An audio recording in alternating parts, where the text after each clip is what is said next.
All right. Shabbat shalom. Shabbat shalom. Shabbat shalom. We are back.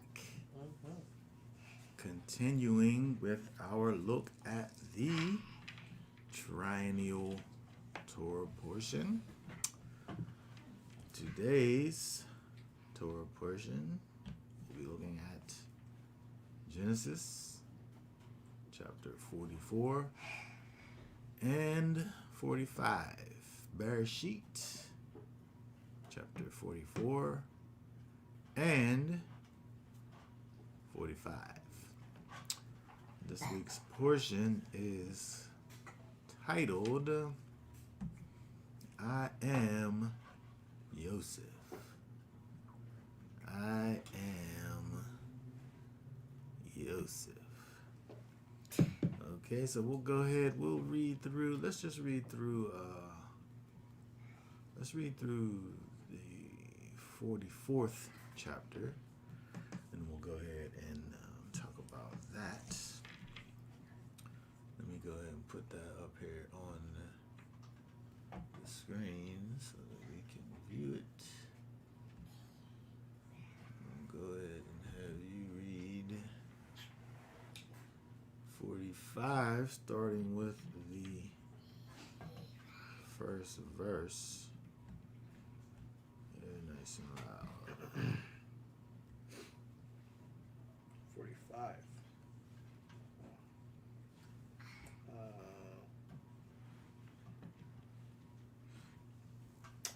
It says, and Yosef was unable to restrain himself before all those who stood by him. And he called out, have everyone go out from me.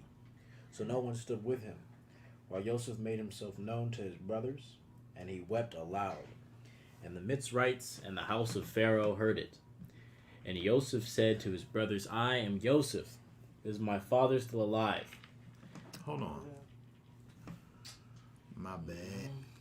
I'm supposed to be reading 44. Oh.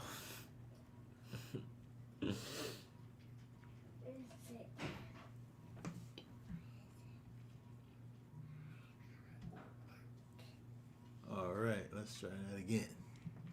And he commanded the one over his house, saying, fill the man's sacks with food, as they are able to bear, and put each man's silver in the mouth of his sack.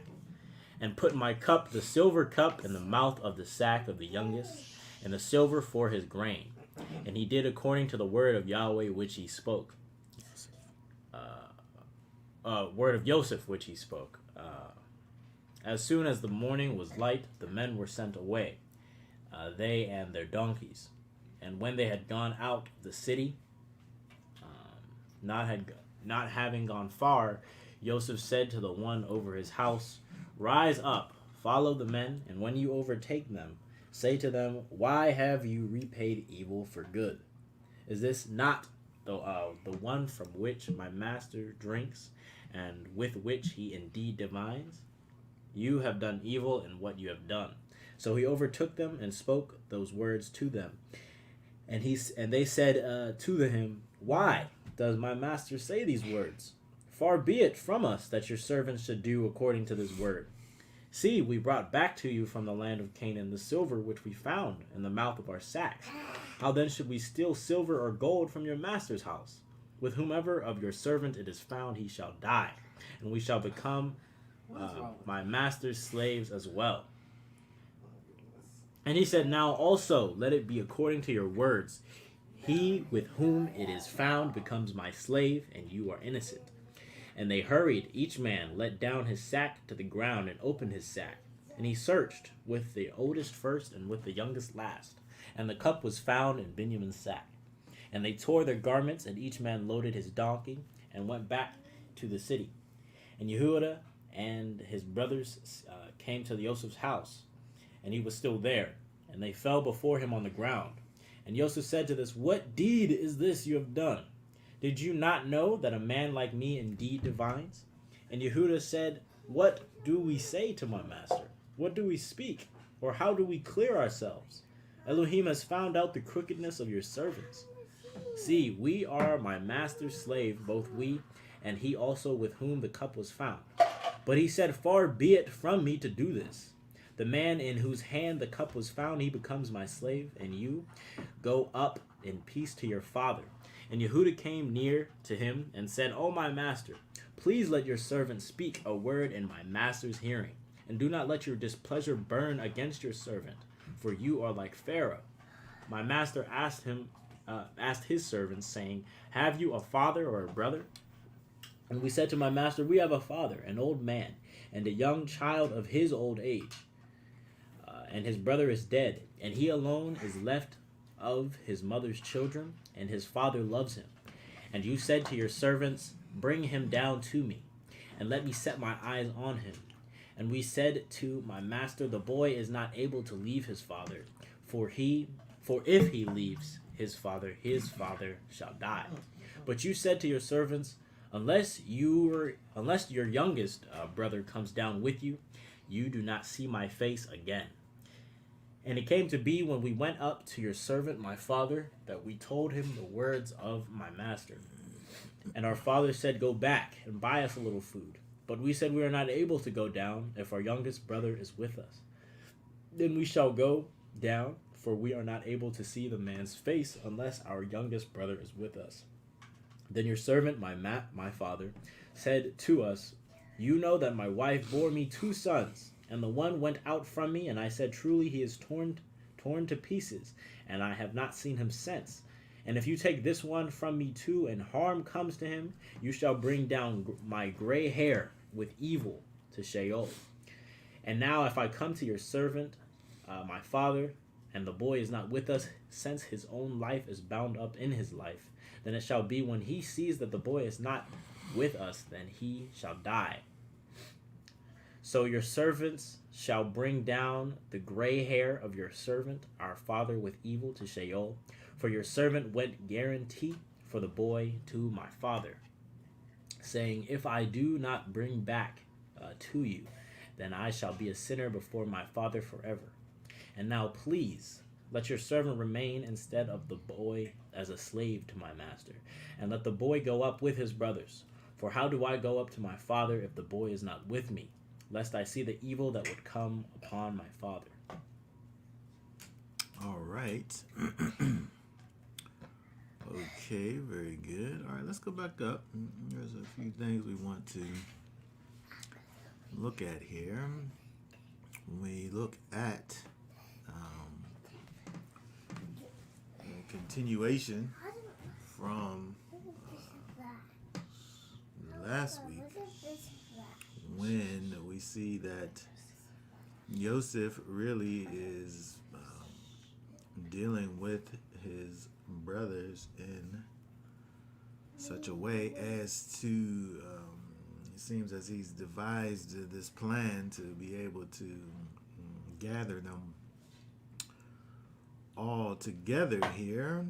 And so he's doing these tests basically with his brothers. And so we see over here something interesting that we see when we look at verses basically 5. Let's look at 5 and 15. Let's read those again. Let's read verse 5.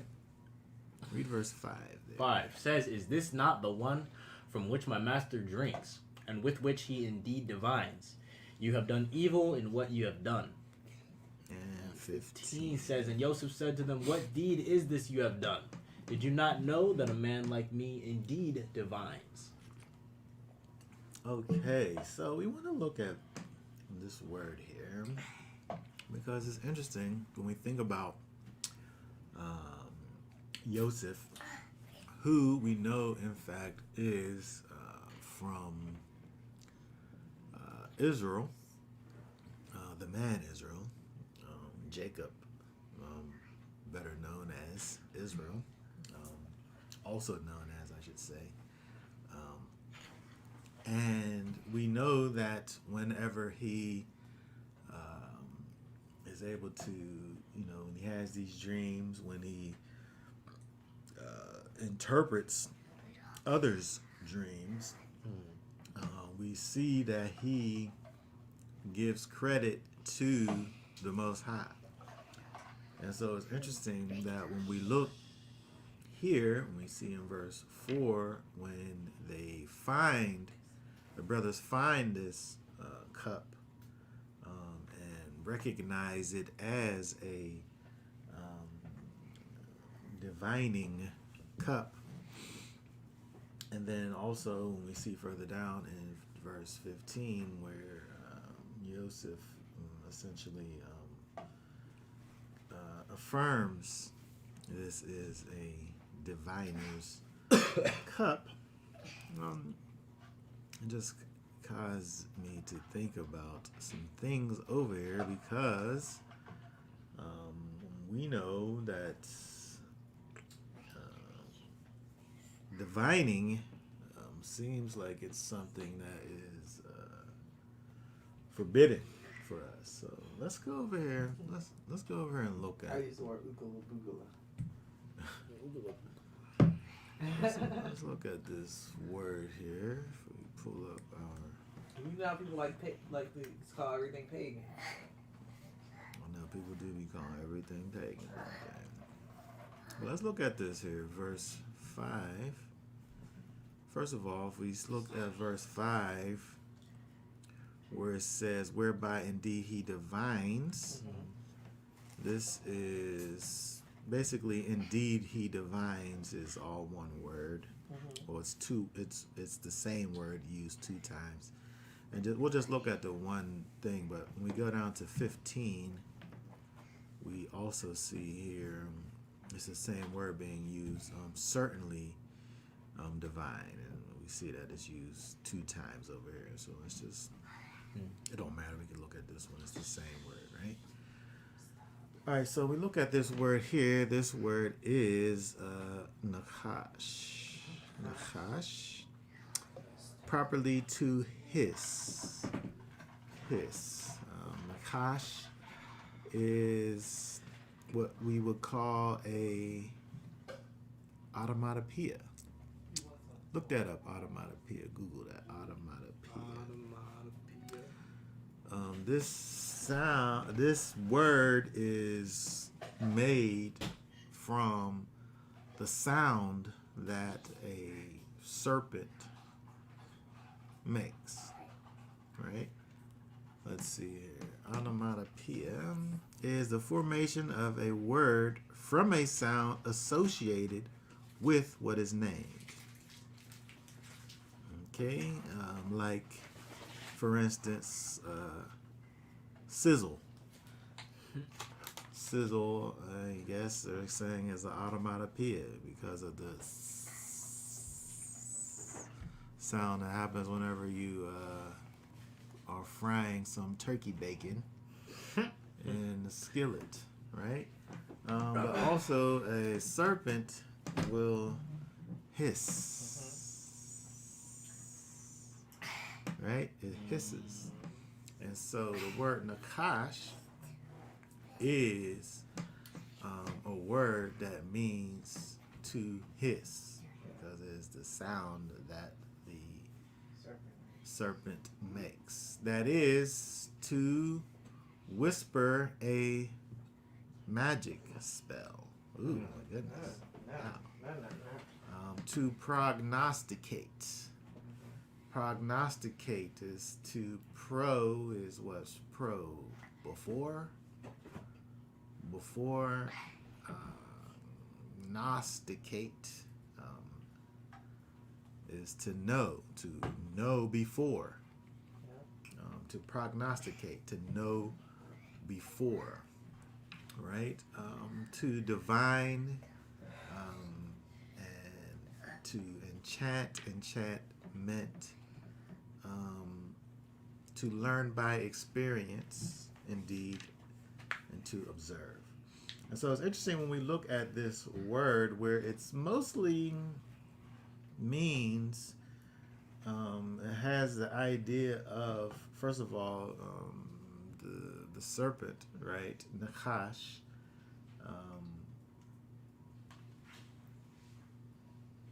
but it gives you the idea of this whispering, this spell, this prognosticating, this foreknowing.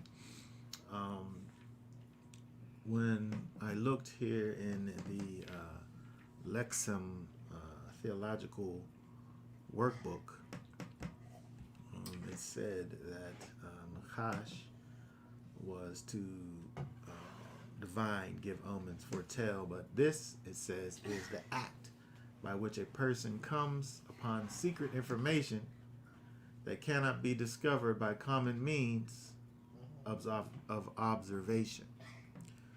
Right? It is secret information that cannot be discovered by common means of observation. And so when we think about Yosef, for what he's known for, he's actually known for having secret information that can't be discovered by common means of observation. People were having dreams and didn't know what these things were meaning. Nobody was able to look at the facts of the dream and say, this is what that means, except for Yosef. And he was given this information from the Most High. And so it's interesting that when we see Yosef, who has this quote-unquote diviner's cup,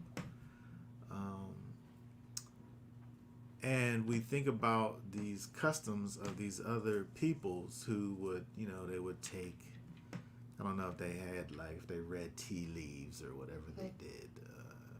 They had these things that they did, and to look at these things that they were doing, it was giving them this secret information. Now, we don't know if, when we look at Yosef, if he was somehow participating in these things, or if he was, doing like he said he was doing, which was getting his information from the Most High. In the past, we see where he gives credit to the Almighty, not to anyone else, not to even himself, but to the Almighty. He made it clear that he was able to hear from the Father and give the words that were given to him by the Father. But when we look in the scriptures, for the most part, when we look at this word, Nakash here, is almost always dealing with this negative thing. But I think that the way that we kind of bring it into kind of a neutral ground is the idea of acquiring this knowledge in a way that others aren't able to acquire it. Well, could be he just was still playing his role. What you mean? As being an Egyptian. Well, he could have just spoke to them in his native tongue too. So. What you mean? I mean, he just in his role, he has these tools that they would have, I guess. Are you saying just that he had a diviner's cup, but he didn't use it as a diviner's cup? Yeah, he just had one. He just had one laying around. That's possible. A lot of times people don't understand things. So maybe this is just, I probably shouldn't even talk about it in study format, but he's relating to he could be relating to the people that don't have understanding that he's getting a word from the Most High without all these extra, extravagancies or whatever. You know what I mean? Y'all doesn't need a. Y'all don't need. What is it? Y'all don't need no matches. He's fired by himself. Like he don't need. He don't need. He don't need a diviner's cup if he wants to talk to somebody. He just will talk to them without all of those extra things. But if these people are just expecting like this marvelous guy and all these words are coming true, how is he coming up with these things? You know. Yeah. Okay. Yeah. Where's your other side? Yeah. Anyway. I mean, it's. I think that it's one of those things where, for one, the scripture doesn't give us explicitly the why. We have to kind of look at what is and kind of come up with an understanding of what we see based on what we're given. Like I said, for the most part, when we look at this word here, Nakash, there's a negative connotation with it, but the same thing could be true when we think about the word that's translated as covet. That's right. Right? To covet is a strong desire, right? To have a strong desire for something. And so when we think about the idea of having a strong desire for something, the only thing that is wrong with having a strong desire for something is having a strong desire for something that isn't yours, right? And so I can covet the dinner that my wife is making. I can have a strong desire for the food that she's making for me, right? It's just and even when we think about the idea of thou shalt not covet in the context of the command, you know, it always has its qualifier, which is you shall not covet your neighbor's thus and so, right? And so the context is something that we always have to consider when we seek to understand what a word is meaning. Let's go over to Genesis chapter 30. Read for us verse 27. 27 says, And Laban said to him, If I have found favor in your eyes, please stay, for I have diligently watched that Yahweh has blessed me for your sake. Okay, very good. So here we see Laban says, I have diligently watched. He said, I have diligently watched. If we look over in the King James says that, tarry, for I have learned by experience that Yahweh hath blessed me for thy sake. Here we see that this word here is used. It's the same word, right? Nakash, which is this whisper spell generally to prognosticate divine enchant, but also to learn by experience. And so there's always this idea, and even when we think about the context here, Laban, who was obviously into pagan practices, right? We know that this was one of his things because he had the situation with his daughters and the missing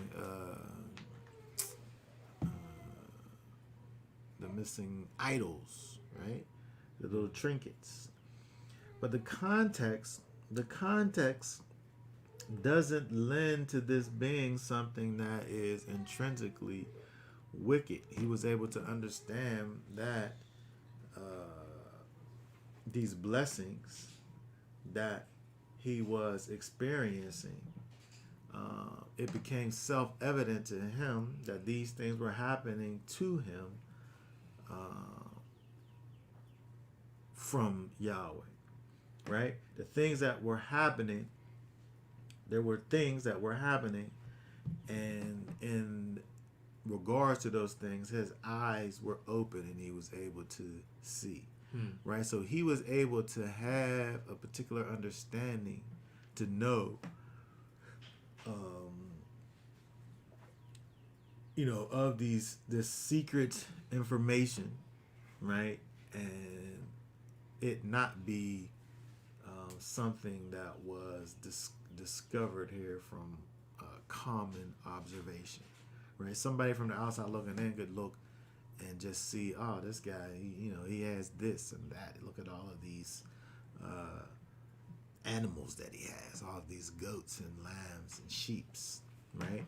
But because he understood that he had with him this anointed worker that was in servitude to him, he knew that he was blessed by Yahweh, so therefore by virtue of that he was also receiving this blessing, right? And so again, when we look over at let's look at this. Let's look at Deuteronomy, because there's another thing to consider here.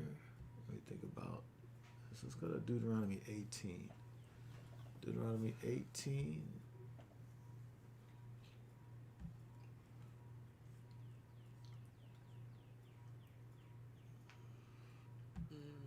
Read verse 10, right? It says, "Let no one be found among you who makes his son or his daughter pass through the fire, or one who practices divination, or a user of magic, or one who interprets omens, or a sorcerer." I'll just read 11. It says, "And one who conjures spells, or a medium, or a spiritist, or one who calls up the dead." Okay, very 12? good. Oh. All right, so when we see over here in verse 10, let's see here. Our word is enchanter, right? Divination, observer of times, enchanter. And so here we see this word again used, but there's no room here for us to allow for this word here to kind of be neutral, right? In the context, it's obviously dealing with these pagan practices that were done by the nations, and these things were, in fact, prohibited, right, to Israel. But there's another thing to think about, the fact that when we think about these things over here in the Deuteronomy, this idea of divination, enchanting over here, this is something that people sometimes have argument with, but when we look at the giving of the Torah, we have to think about the fact that there was a time when the Torah was basically codified, right? There were things that we could look at in terms of what the Most High allowed for his people to do, people who said that they were followers of him, people who he was the Elohim of. And we see that there's things that he allowed for those people to do prior to the giving of the Torah at Mount Sinai, and the things that he called for his people to be doing after Sinai. And so when we look at Sinai as kind of this pivot point where there were things that the Most High allowed, and then after, there's things that those same things were things that he didn't allow. And the first thing we could think about is the fact that we look at Jacob, when we look at Israel, the man, he had two wives that were sisters. This is a forbidden practice in the Torah. But in, prior to the giving of the Torah, it's not that big of a deal, right? And so it's interesting that we have this prohibition given in the Torah, and it's something that the very foundation of the nation is built upon. It's something that is prohibited, right? And so how large is this list? How large is the list of things that the Most High decides that his people aren't able to do at that pivot point, at the Torah? People talk about the Torah being from forever. I don't. They say that Abraham celebrated Shavuot. Oh my goodness! He didn't. He didn't celebrate Shavuot. Wasn't given yet. You're right. It didn't happen yet. The things that it signifies didn't happen with Abraham. Who says that? People do say that. I've heard it. One of the hidden books. Oh, that is right. That's funny. That is right. And when I hear that, to me, it disqualifies it, right? It disqualifies it because we're able to know when we look at the feast days specifically and understand their context, especially when we think about Shavuot, it's directly connected to Passover. And so we can't have something that's directly connected to Passover happen before Passover even happened. Secondly, if we're talking about something that's, what we understand happened at the first Shavuot, if there's no Torah, what was it? What was the thing? And so we're able to see that these things, when we understand the fullness of, what the Most High is doing, it helps us in understanding how to kind of properly divide, not divine, divide this word of truth. But when we think about what we're talking about here in terms of the law, the Most High had a law. We don't know what the specifics of that law are, but we know that he had a law. He had norms and things that was expected and not expected. Right. We know that. Even from Cain and Abel. And they had an understanding. Cain really should have known that he was wrong when he killed his brother, and he was judged as a result of that. He had to have known that it was a no-no, big no-no, to say the least, to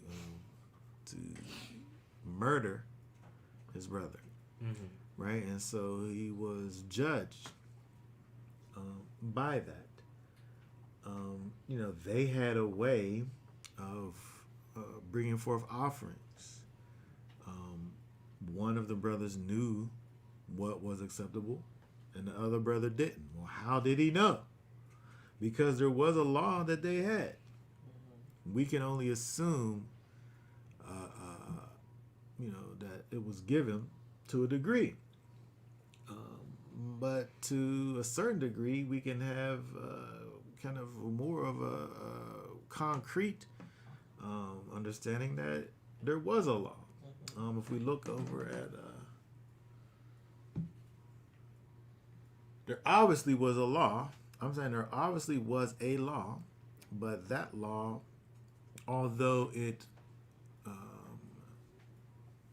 must have been similar in many ways to the Torah, it didn't mimic it wasn't mirrored exactly. It wasn't the same because there was things that we're able to look at and know that these people did that was acceptable. That's not in the Torah. But let's look it over in Genesis. Genesis 18.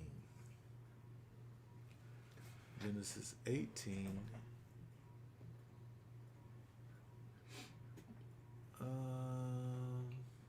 17, 18, and 19. It says, and Yahweh says, shall I hide from Abraham what I'm doing? And Abraham is certainly going to become a great and mighty nation, and all the nations of the earth shall be blessed in him.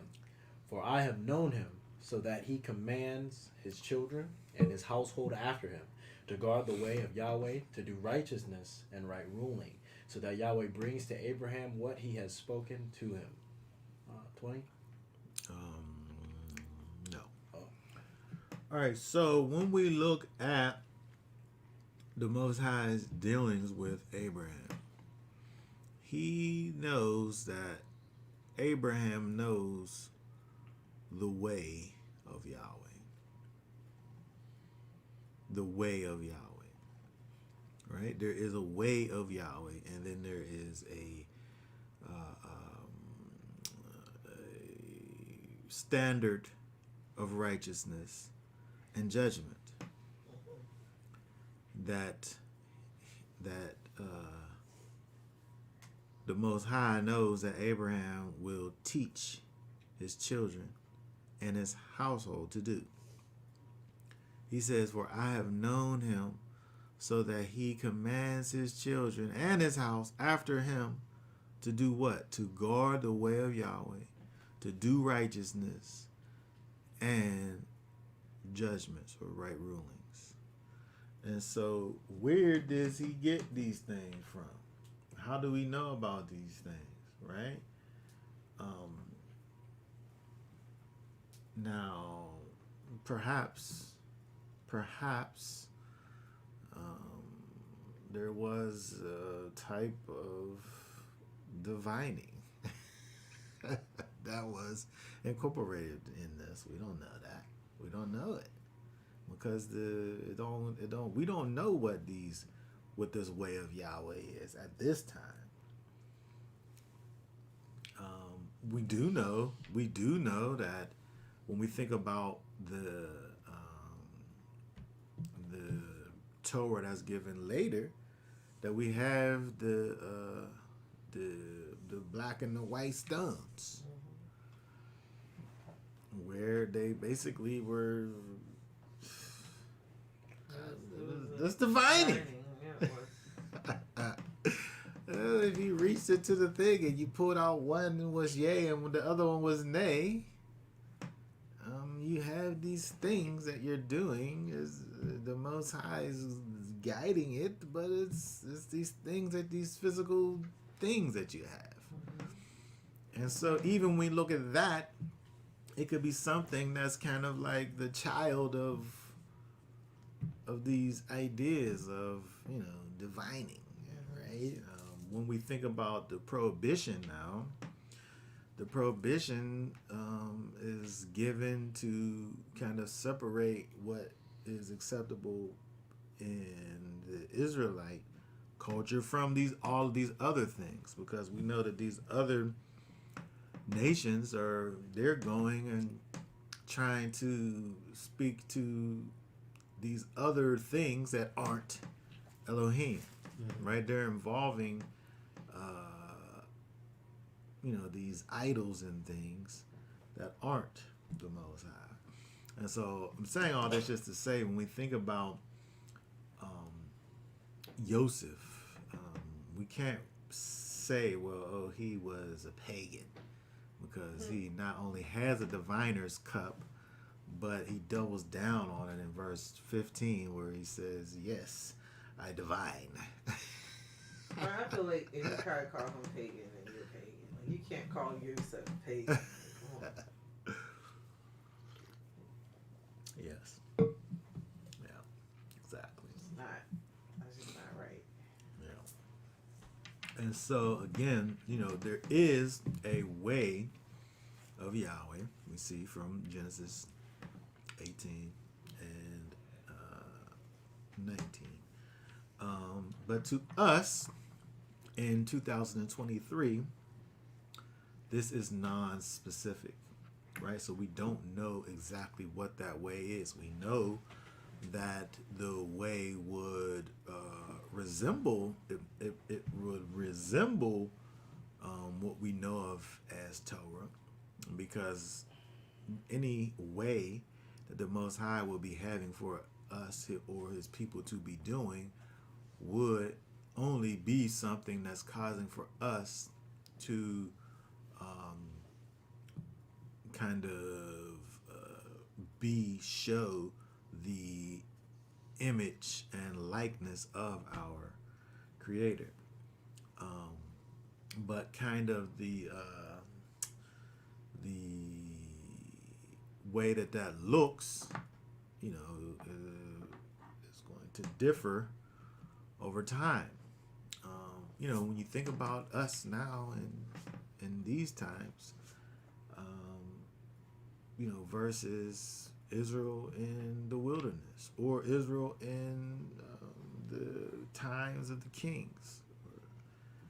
They had a temple, they had a priest's situation, right? And they had all these things that were in place, which were kind of the way in which the people worshipped the Most High. But when we think about the times that we're in even today, we can't do those things. We can't do those things because we're not in the land. We don't have priests, right? But what we do have is this renewed covenant, right, that we have entered into via the Ruach HaKodesh, which causes us to be able to go before the Most High, where we are, right? We don't have to go up to a place, right? We, in fact, are the place, right? And so it's interesting, when kind of we are able to look and see kind of the way that the Most High deals with His people, and see that although He, Scripture says that He changes not, right? Essentially, He does change not, right? But the way in which He deals with us kind of, it seems to morph a bit over time, right? And well, even how before we didn't have the Spirit inside of us, that's a change in how He communicated with us. Yes, it's a change in the administration, like it talks about in the book of Hebrews, right? The Most High, He dwelt at the tabernacle, right? But now the tabernacle is with men, right? He dwells on the inside of us, right?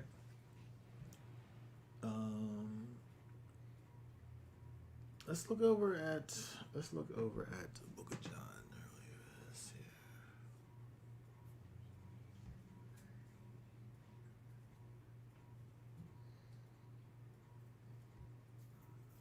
John 14. Read. Let's see here. Verses 23. 23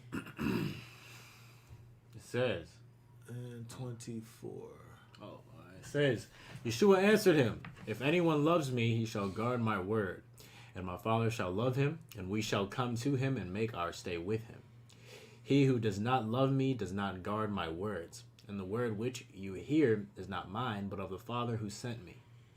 Okay, very good. So when we think about the words of Messiah to his disciples. He's dealing with them, talking to them, using this new covenant talk, because this law that he speaks of is going to be placed in the hearts of the believer, right? He's talking about the Ruach HaKodesh, right? And so there's a connection between our actions, the actions that we, the things that we do. There's a connection between the things that we do and the one who we are, who we belong to, right? But when we think about these things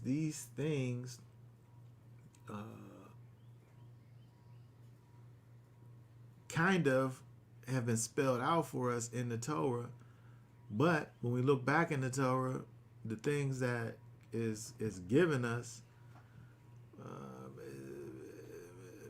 it doesn't really coincide with the reality of those that were walking in the Torah. When we look at things that we find in the Torah, it's almost like they have kind of prophetic connotations with them, although it's talking to people who are, living out those things to even to the best of their abilities. So it's like you see when we look back in the Torah where there's things that the Most High says to the people that they aren't able to fully do. And it kind of pictures a time that, that's forward in time, that deals with things that we're able to do. And at the same time, there's things that we aren't able to do. And we're living in a time where we do things that they're not able to do. And namely, when we look at John 14:23, where he's talking about, where he says, we shall come to him and make our abode or stay with him. When you think about the Old Testament or Old Covenant, I should say, thought process, you went where the Spirit was. The Spirit didn't come to where you was. Right? The Most High's presence dwelled in that tabernacle, which, by the way, you wasn't even able to get in close proximity to it. Right? He dwelled in the midst of your camp, in the midst of your tabernacle, where the community, right in the center. But the people was all around it. Right? The people was all around it. And whatever those parameters were, of where the actual tent of meeting was, right? The people, they could just come to the outside of it, right? You couldn't get into the inside where the presence was. But this thing that Messiah is talking about is that presence comes and dwells in you. We think about the significance of the curtain being torn when Messiah dies. Right? The significance of the fact that place where the curtains were, and with the cherubims on it, who blocked the way from the unholy entering into this holy place. And now, because of what Messiah has done, that curtain was rent, making it possible for us now to go boldly before the throne of grace. Right? And so we see that there's these things that happen in the scripture where there's changes in what the Most High is doing. But within the changes, there's also a consistency, because it's really just making a way for us to be able to realize the Most High on a more intimate level, the way that He always wanted for us to be able to do, and at the whole time He's always moving us closer, right? It starts off with us being at the apex, at the very epitome of intimacy in the garden. But then because of sin, we have this separation. And then all the way up until Yeshua comes, it's us moving closer to intimacy with the Most High, until He comes and does the thing that He came to do, where He makes it where we're able to be back to this closeness with the Most High. And so, again, when we look at this thing with Joseph and this divining cup, I think that it's not something that we should look at and say, it's not something to get kind of caught up in, because the Most High, the way He deals with us evolves. We see it evolve over time. Let's look at another verse over in Deuteronomy. Deuteronomy chapter 4.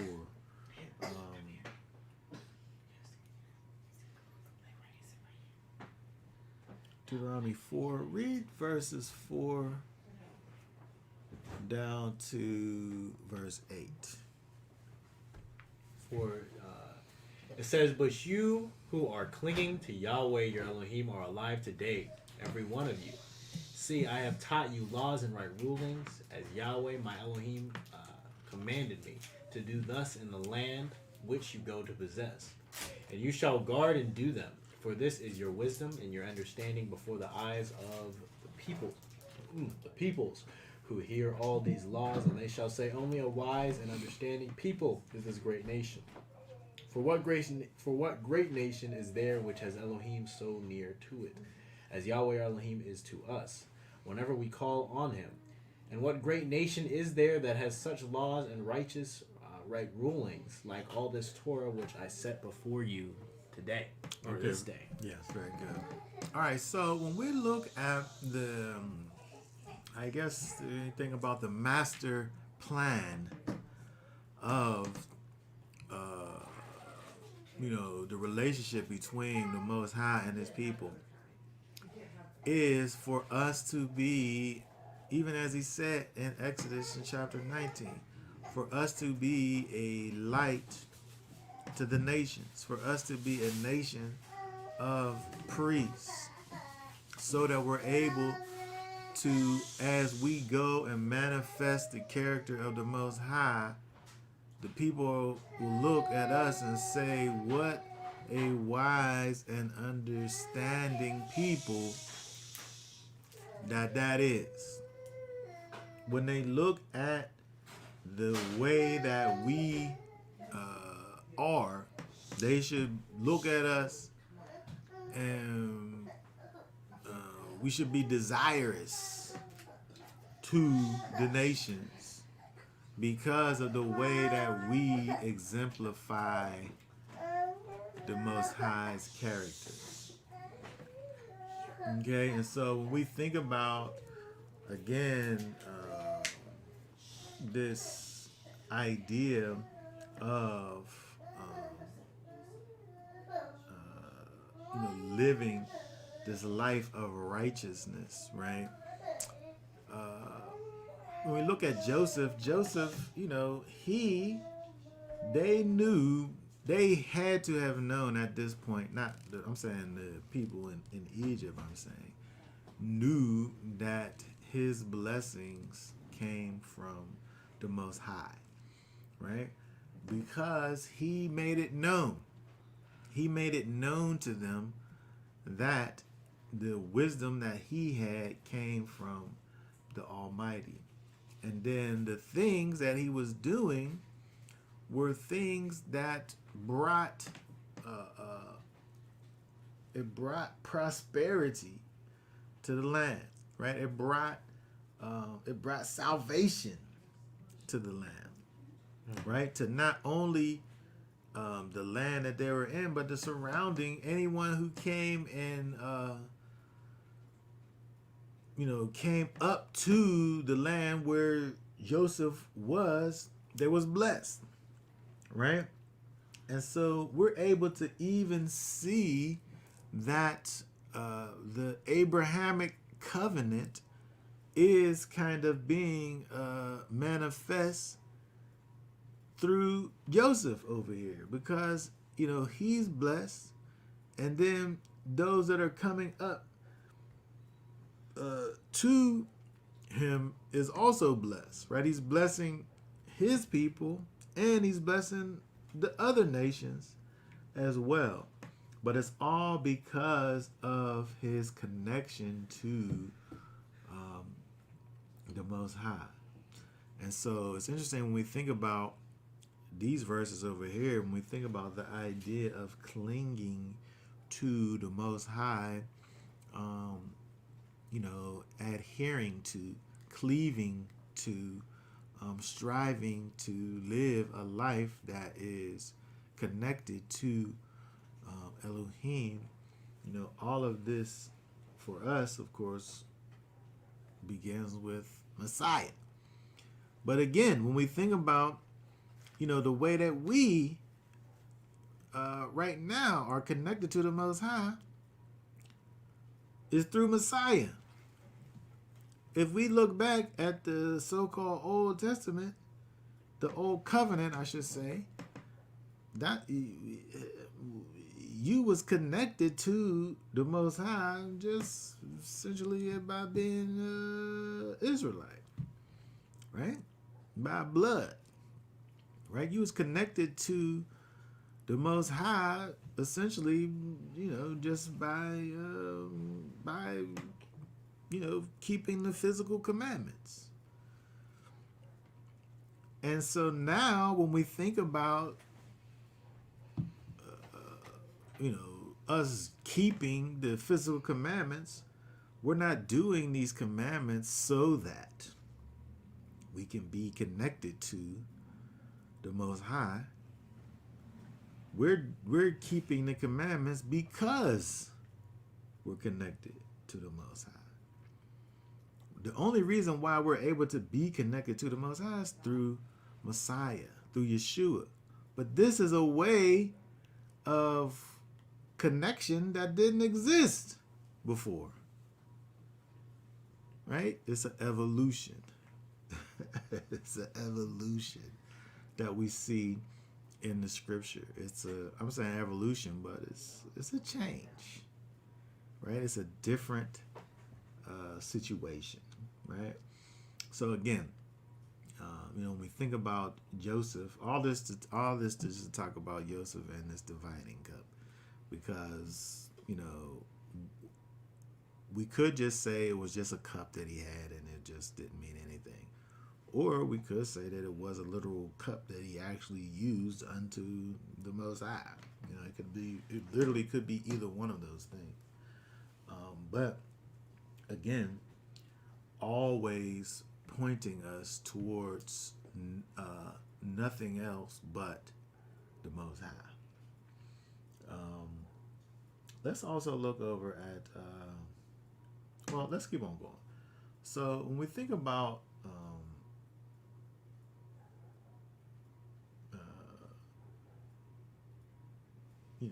the way that Yosef was in dealing with this gift that he had, he always gave honor to the Most High.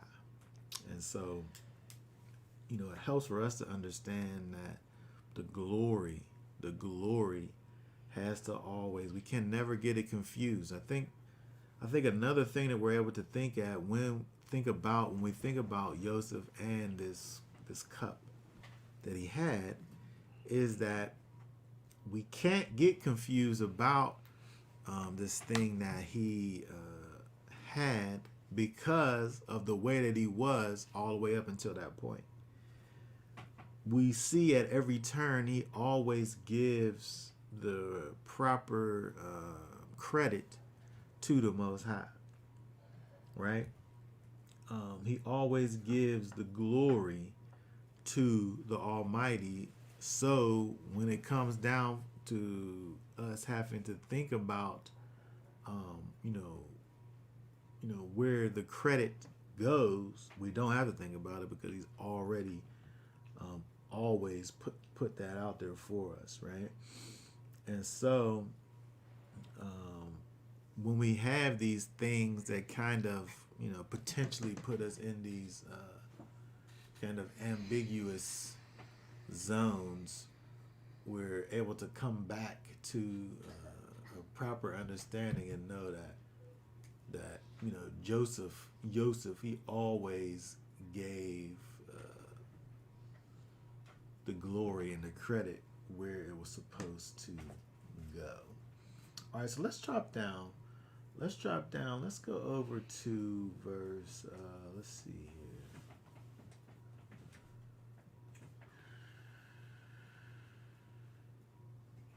Eight and 9. Let's go back to 44. 8. Read again for us. 8 and 9.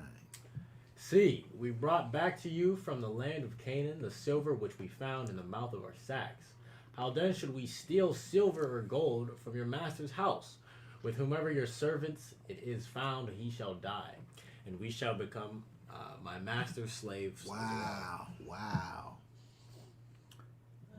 What's he talking about? Like, why is he doing that? Why did he take it that far? Why did he sit up there and have all of this stuff to say about, first of all, their trepidation of going up there and dealing with Yosef in the first place, was all had everything to do with not having to leave, their brother behind. And so for them to have these things that keep happening to them, which is causing them to have these hang-ups, and then for them to just go ahead and say, well, whichever one of us you find this thing in, they'll die. You could kill them, and then we'll become your slaves as well. Not only you gonna kill the one who you sentencing the whole group of them for one who obviously, I mean, when you look at this, I'm saying the way that that all of these events happened up until this point, I don't know why he wasn't more cautious with the words that he was letting come out of his mouth. Why was he the one coming up with the judgment? I'm saying why. First of all, why? Yes, why was he coming up? Was he the one coming up with the judgment? But why did it have to be so severe when the whole point of the cautiousness that they was having in the first place had to do with causing their father to have to deal with more loss. And so he's actually making he made this thing worse the way that he was, from the things that he was saying. And so it caused me to really think about something that we see with these things that Messiah has said, because he needed to really just watch his mouth. He just was letting things come out of his mouth that he didn't have no business coming out. You can't sit up here and just let these things just come out just willy-nilly like this. Let's go over to Matthew 12, chapter 12. You know, these things that we see the people doing over, it just points to so many other things, right? Let's go over to Matthew. Matthew chapter 12. Let's start reading at verse 33. It says, either make the tree good and its fruit good, or else make the tree rotten and its fruit rotten. For a tree is known by its fruit. A tree is known by its fruit. And so, you know, it's interesting that when you think about the idea of, say, hypocrisy. Hypocrisy is interesting because it's a thing that, you know, when something looks a particular way and behaves in a separate way, right? That's something that's hypocritical, right? If something looks a way, but it behaves in a different way. Let's what's Google definition of hypocrisy? Because I just want to kind of say that hypocrisy it's not a thing. Hypocrisy. Because Messiah is saying either make the tree good and its fruit good, or else make the tree rotten and it's rotten. For a tree is known by its fruit. So if you saying one thing and doing another, you doing what you're supposed to be doing, right? Let's see. The practice of claiming to have moral standards or beliefs to which one's own behavior does not conform. The practice of claiming to have moral standards or beliefs to which one's own behavior does not conform.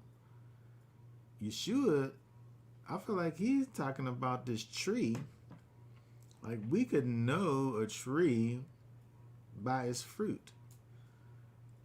And so, regardless of what you say, in other words, regardless of what kind of sign is on the tree, to tell you what kind of tree it is. Right? That sign could be you and the thing that you say. I'm this and I'm that. Right? The true way that you know what a tree is by understanding its fruit. The thing that comes forth out from it. That's how you know. Mm-hmm.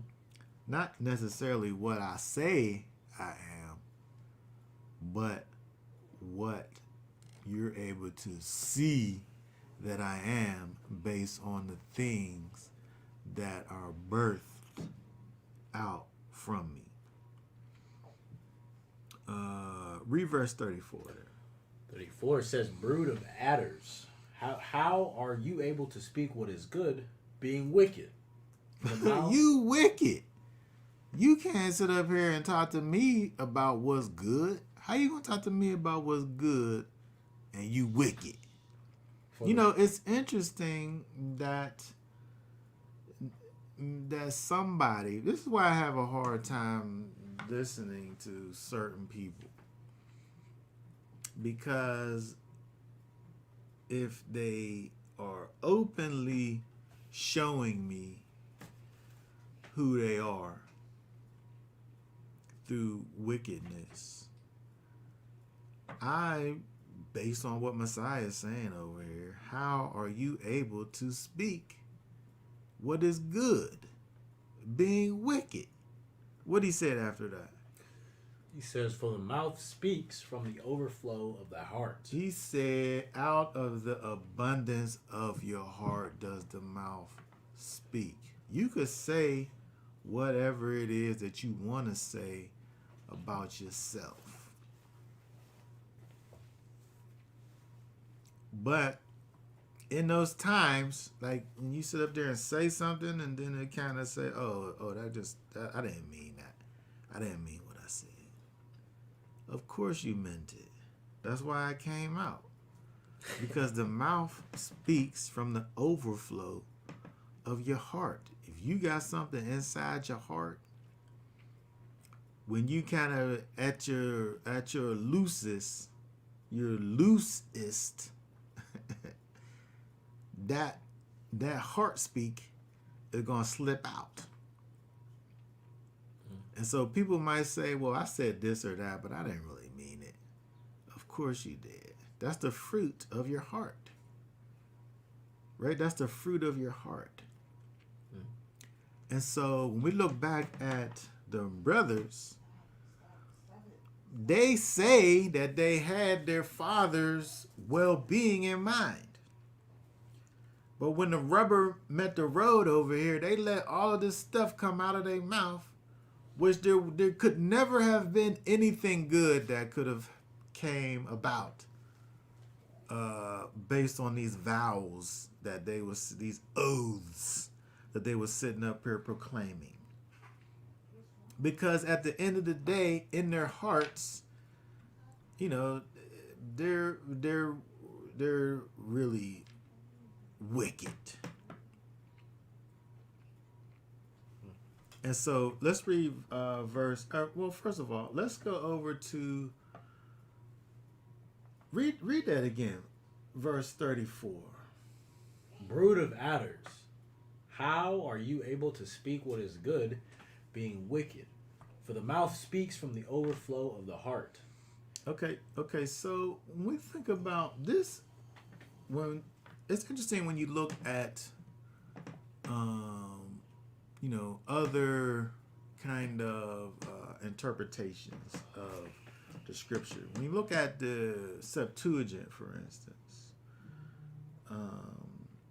when you look at, there's a phrase that sounds like this thing that Messiah says in the Septuagint, the Greek version of Ecclesiastes 2 and 15. Let's go over to Ecclesiastes 2 and 15 real quick. Because a lot of times, in these olden times, they didn't have Bibles, right? And so, not to say that Messiah didn't know what the Bible says, but a lot of times when you think about things from the scriptures, a lot of times there's concepts that are being presented, not necessarily word for word quotations from the scriptures, but concepts from the scriptures. Look at let's see here, Ecclesiastes 2, verse 15. What's that say? And I said in my heart, as the event of the fool, even so it befalls me. And why was I then more wise? Then I said in my heart, this also is futile. Hold on. Here, read this King James version here. It said, then... Hold on, let me just... Sometimes they be doing some funny business. Scripture sometimes be doing some funny business. Okay, go ahead. It says, then said I in my heart, as it happeneth to the fool, so it happeneth even to me. And why was I then more wise? Then I said in my heart that this also is vanity. Okay, that's the verse there, Ecclesiastes 2 and 15. But in the Septuagint, it reads a little different, where it says in my heart,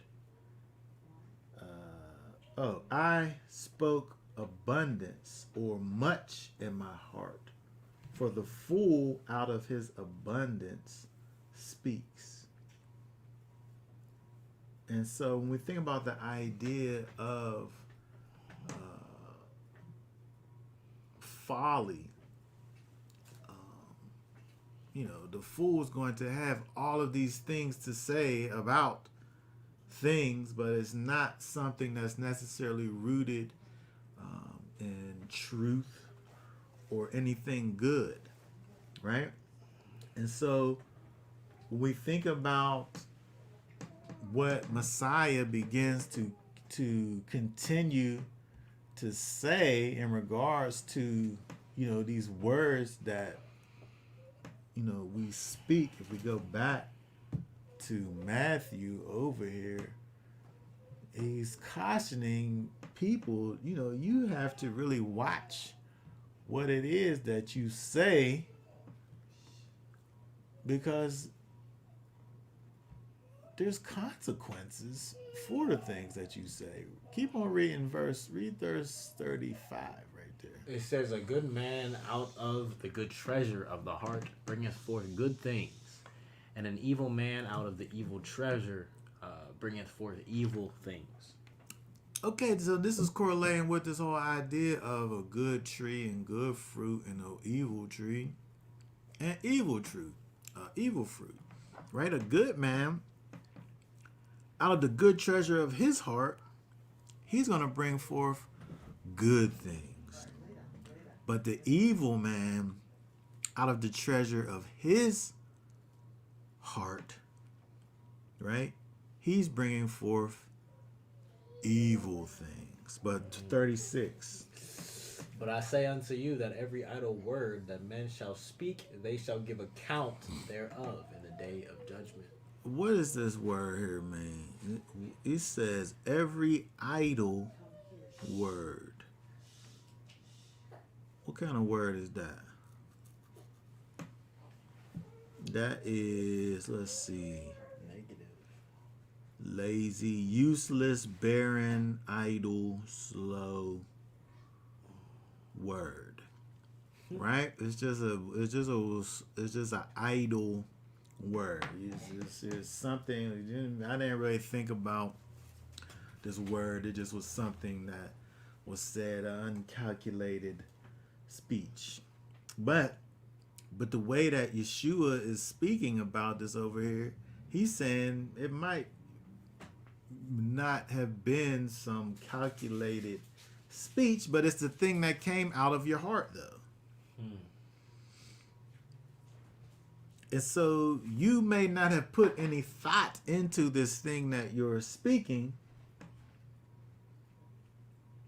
However, it's still the thing that came out from your heart. And so he said, you're going to have to give account for those things at the day of judgment.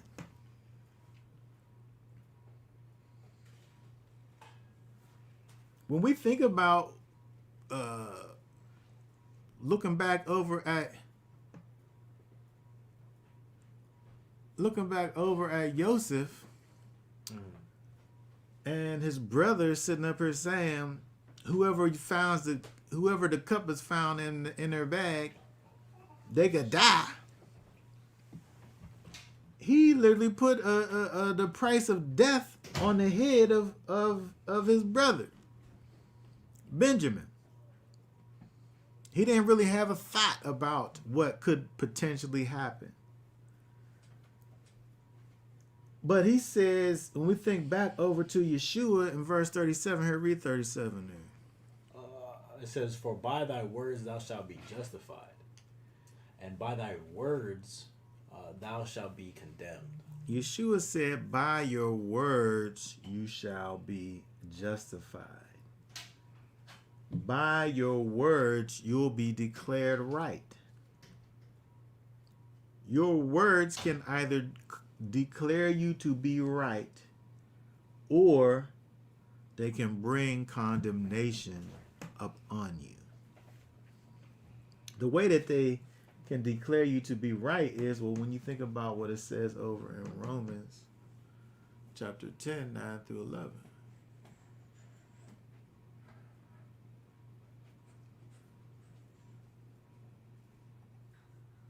Romans chapter 10, 9 through 11. What's that say? It says that Hold if on a second. Okay, go ahead.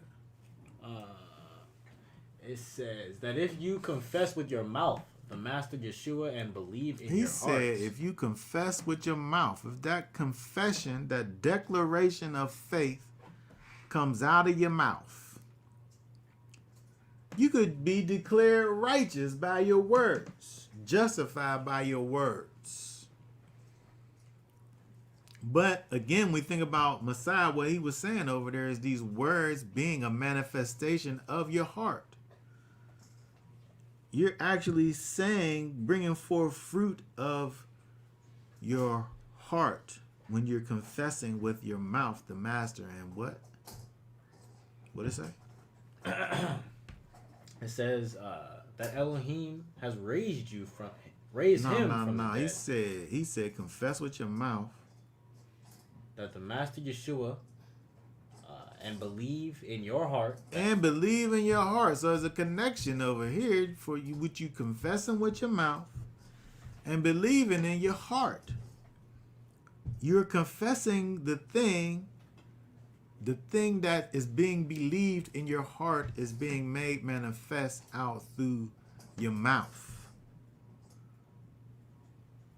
What does it say? It says, and believe in your heart that Elohim has raised him from the dead, you shall be saved. Okay, so when we think about Matthew 12 and 37, where he talks about the fact that your words, by your words, you'll be justified. We can easily see that because when we confess with our mouth and we believe in our heart, you shall be saved. That's what it says over here. Right? Mm-hmm. Keep on reading. 10 through 11.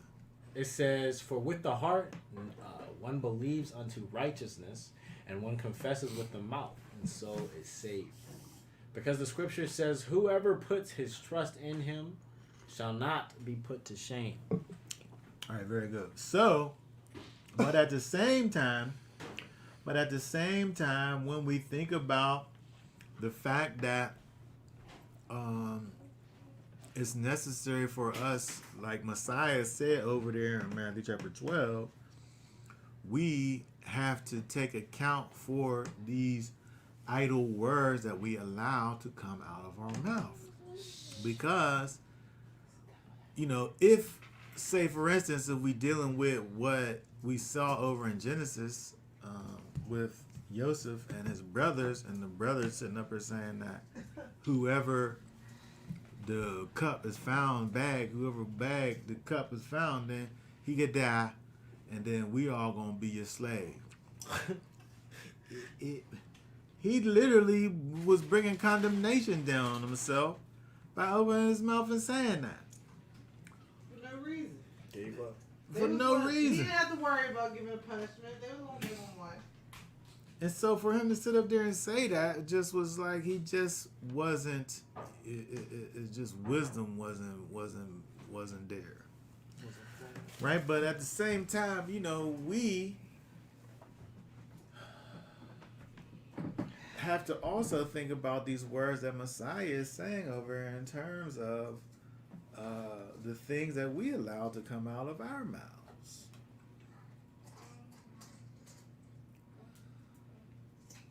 A good man out of the good treasure of his heart bring forth good things. But there's people out here acting like they good, but meanwhile, the fruit that's coming out of the treasures of their heart is not so good. And so it's proving to us that the person is really evil. Right? It's proving what the person is. And so it's interesting that, we kind of think about this with the brothers, because the very thing that they were saying that they sought so hard to prevent from happening, they almost could have caused the exact thing that they didn't want to happen to them, based on the fact that. But I'm just saying, could it be that kind of unconsciously that they couldn't have had their father's well-being in hand. Like what was what could have been a positive outcome from them saying there couldn't have been. There's no positive outcome that could have came from these things that he's saying over here. It's silly. It's folly. It's absolute. It was absolute folly. But again, the thing that we have to be able to look at when we think about this, the way in which they're behaving over there is that, many times, we just allow for just things just to come out of our mouths. And Messiah said some really powerful things over there in regards to every idle word that a man speaks, he's going to have to give account for. Like, are we out here talking like this? Are we out here just allowing just words just to come out and not, having any intention behind those words?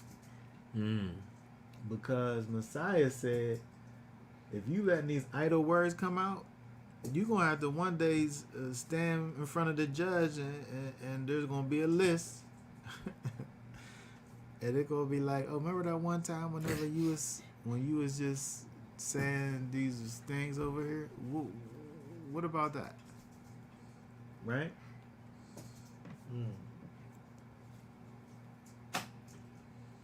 All right, let's drop down before we go over to the next thing over here. I want to get to the next part. Let's go over to the next chapter and read. Let's see. Look at a couple verses over here in this next. Let's go over to.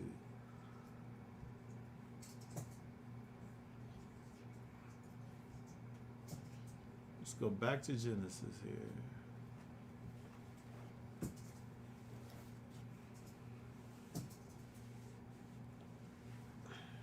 Let's look at, let's read 1 through 5 here. It says, and Yosef was unable to restrain himself before all those who stood by him. And he called out, have everyone go out from me. So no one stood with him while Yosef made himself known to his brothers. And he wept aloud, and the Mitzrites in the house of the Pharaoh heard it.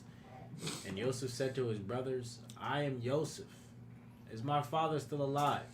But his brothers were unable to answer him, for they trembled before him.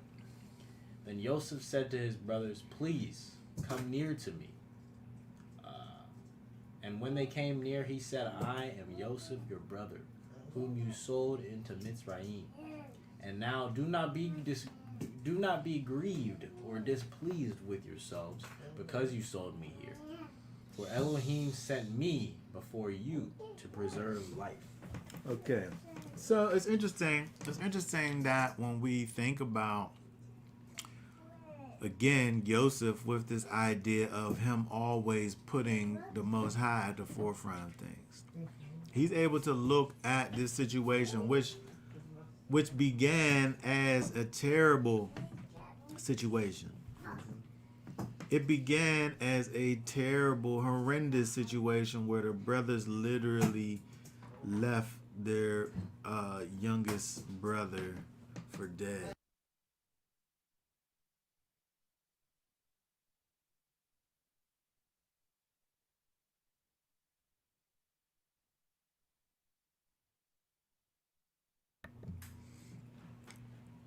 They left their little brother Yosef for dead, right? And they was getting ready. They was getting ready to let their littlest brother be dead, based on their words, right? But we see over here that Yosef brings it back and says that Elohim is the one that sent me here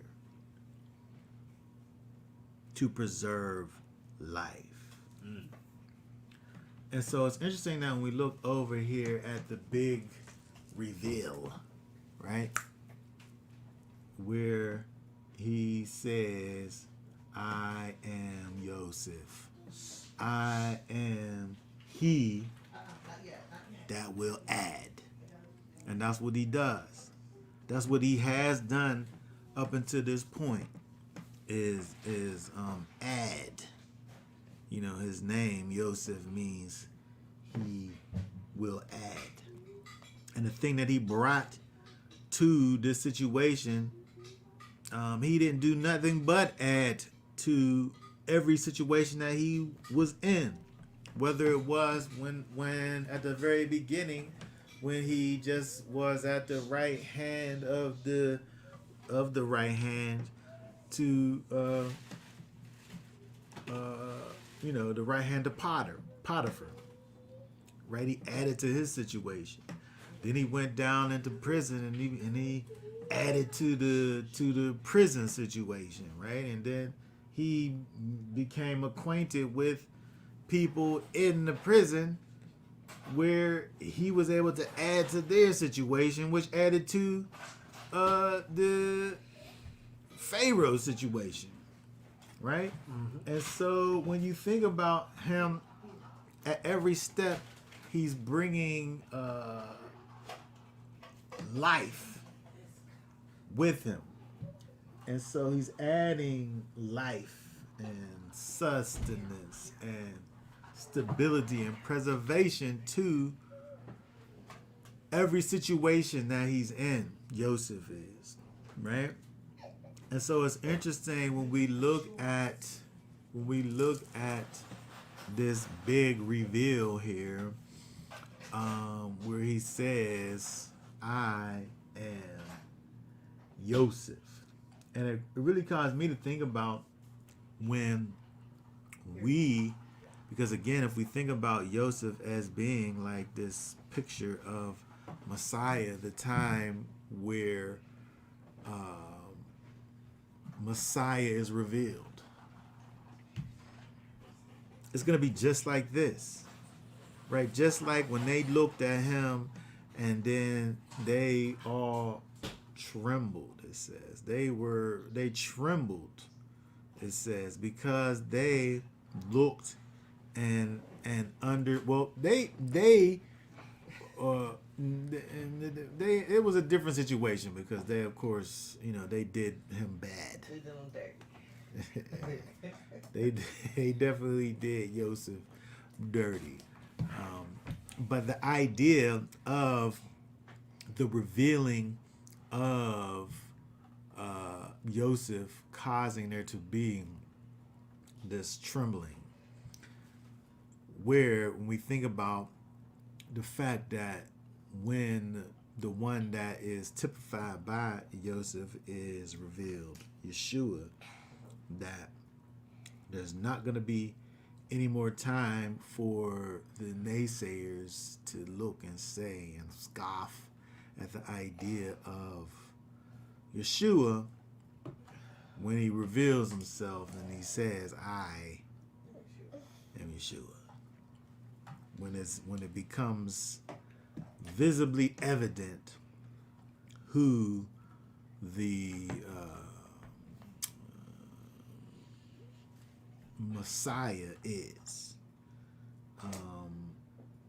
there's going to be trembling.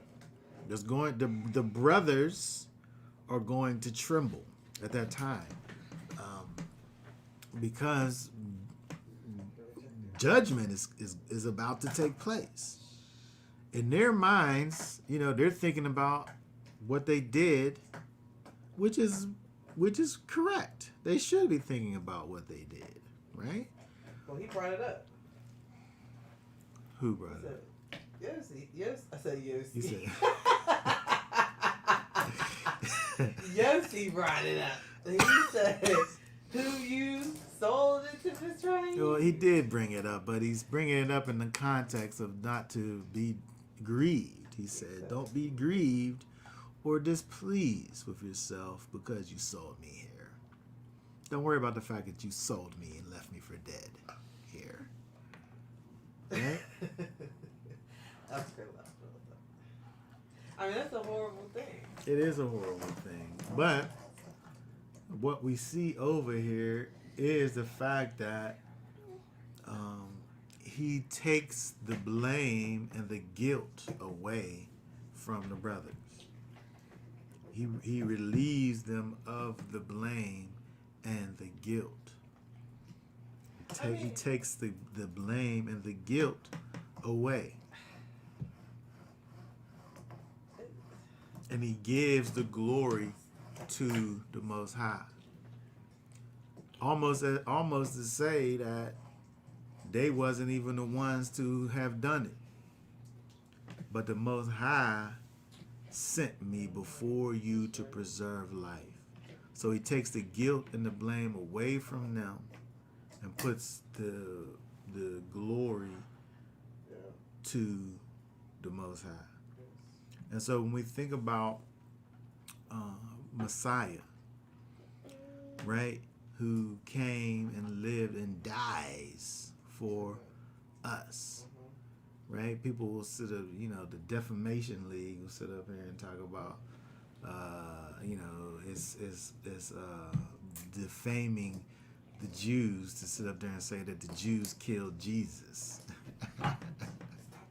right? But it's the same. It's the same thing right over here, right? Yeah. You might have did whatever you did, but at the end of the day, you only did what you did because that was part of the plan that the Most High put into place, so that life can be preserved. And so we're able to see that Yosef here is a deliverer, right, of not only his people, but to all people who came and accepted the things that he put into place. And just like we think about what Messiah is for us, he provided a way for all those who were separated from the Most High, which is everyone outside of him. He made a way for those to come back to life.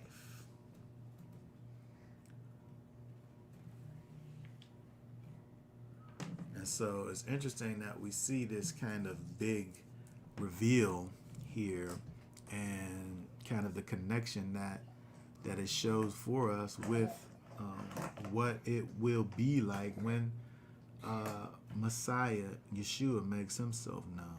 There'll be that moment where it talks about in Revelation, where it's just a moment just of silence of a half an hour. It was like oh my goodness. Right? Where it's just like, what is this? But it's going to be that time where he makes himself be known. Right? But again, we're able to look at this and see where, again, he takes that weight away from them,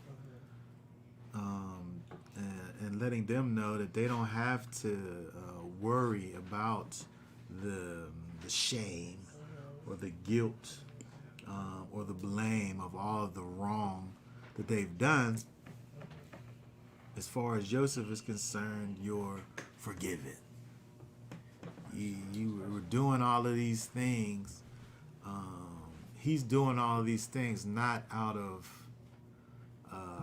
any retribution, right? He just has this.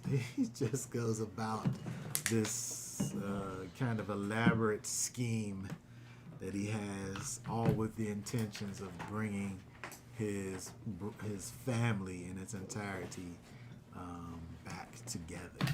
Oh, let's look at some of these. I didn't see these over. Let's look at some of these comments. Proverbs 18:21. Death and life are in the power of the tongue, and they that love it shall eat the fruit thereof. Very good. Words should never be idle. They should never be idle, because you won't have to deal with those idle words.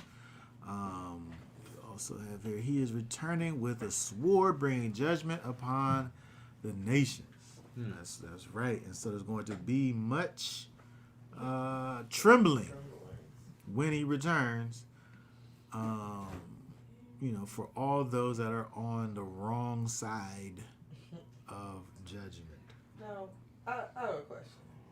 Now, again, I don't know if I should even. Some of my thoughts are just kind of offline type thoughts. But if the way that it was revealed to them couldn't have gotten any worse for where they was at in the situation.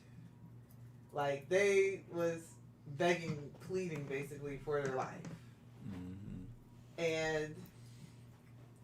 But if they came up there and they just got all their stuff and they was all in that happy banquet and they found out about who he was, it would have went from being like, 60 miles per hour to stop. You know what I mean? Like, so was it grace for them to kind of be in like a kind of a I don't want to say a submissive role, but like a kind of a pleading role to find out who they was pleading to, as opposed to it being the other way around? I don't know. That's just a thought that I had. You can see grace there, because really, when you think about the concealment,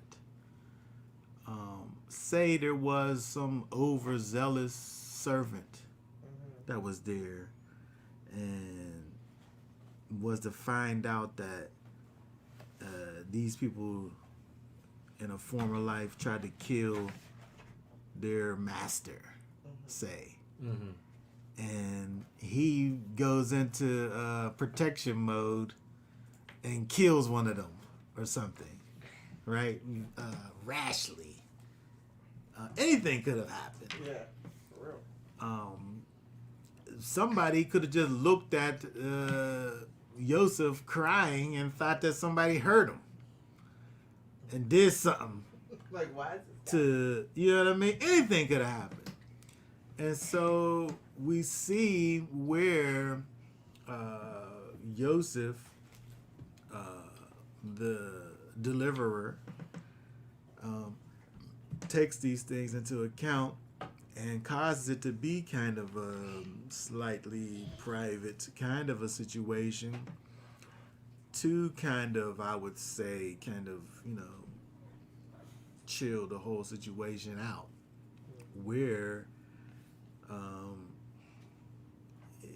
he took a situation that, I don't know how it couldn't be shocking, or how it couldn't not be like this jarring thing to just even say, I am Yosef. Right? Meanwhile, it's been all these years where they thought that their brother was dead. Right? Where their brother was literally, as far as their perspective is concerned, raised from the dead. Yosef was raised from the dead. He lived and he died. And he came back. And when he comes back, he brings life. Right? They were in the middle of this plague, but they weren't experiencing the plague because they were benefiting from the blessings that came with the wisdom from Yosef. Right? He brought them life. He preserved the life. And he couldn't have done any of that without the evil that his brothers did to him. But again, we see in verse 5 that all of this, that Elohim, in fact, sent them. So you could really say they were moving according to the power of the Spirit when they tried to kill their brother. When they left him in a hole, left for dead. They were only doing what the Most High's plan was to do. And so, it's interesting that when you think about Messiah, again, thinking about Messiah, and all of this, the pain, the physical pain and anguish that Messiah had to go through, where he was tortured in the way that he was by these Roman experts of debauchery and killing. They were able to. When you look at the historical records of the way that these people were, they were diabolical, where they came up with this way of killing that just caused you to just die for days.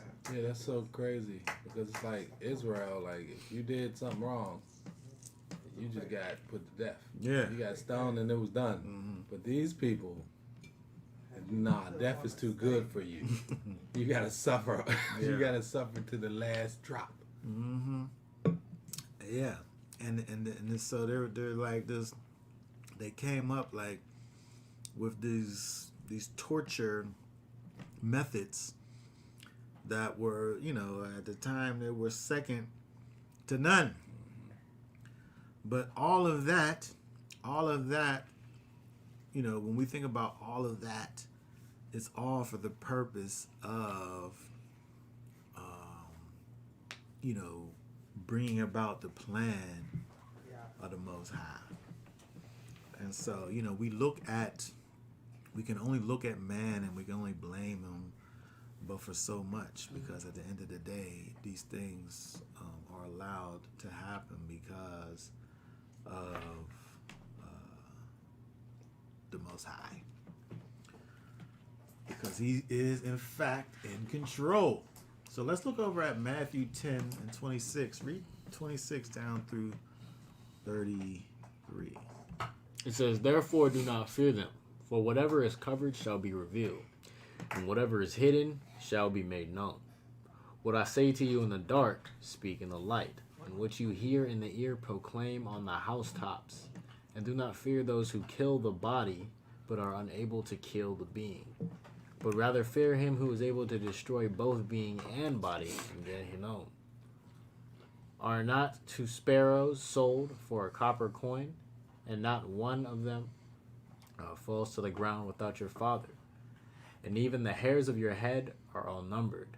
So do not fear, you are worth more than many sparrows. Everyone, therefore, who shall confess me before men, him I shall also confess before my Father who is in the heavens. But whoever shall deny me before men, him I also deny before my Father who is in the heavens." Okay, very good. So when we think about these things that Messiah is saying over here, he starts talking about this idea of, you don't fear man.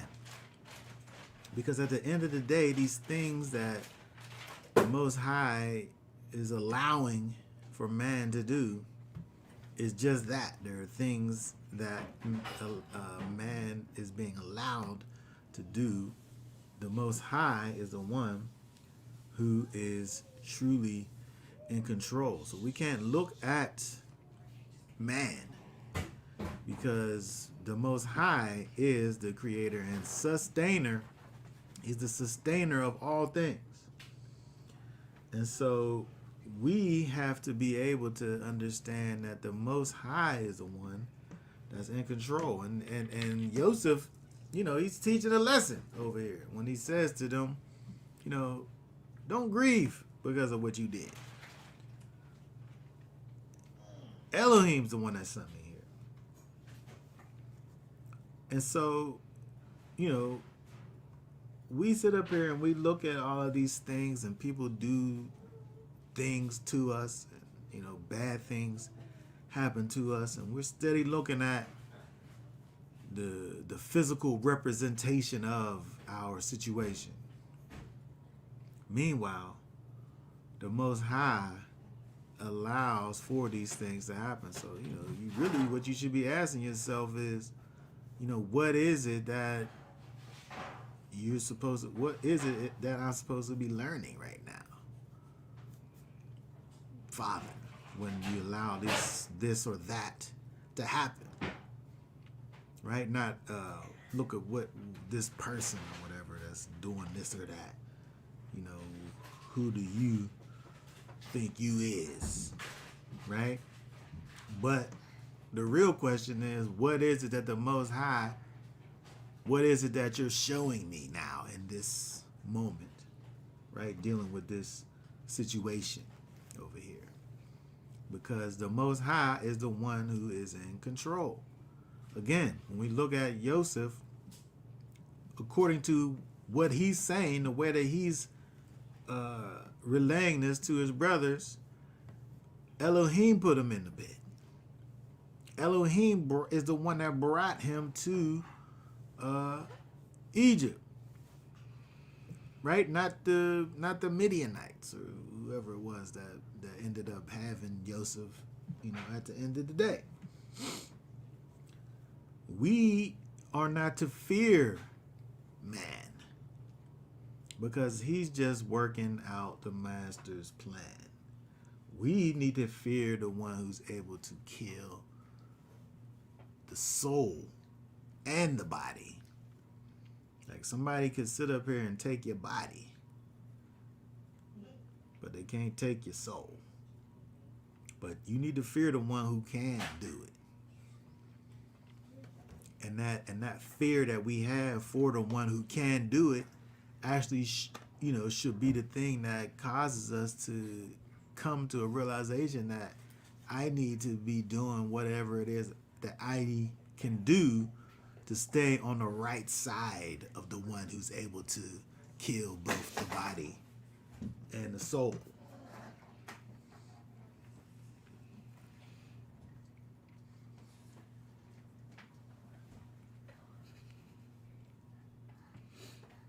All right, let's drop down to,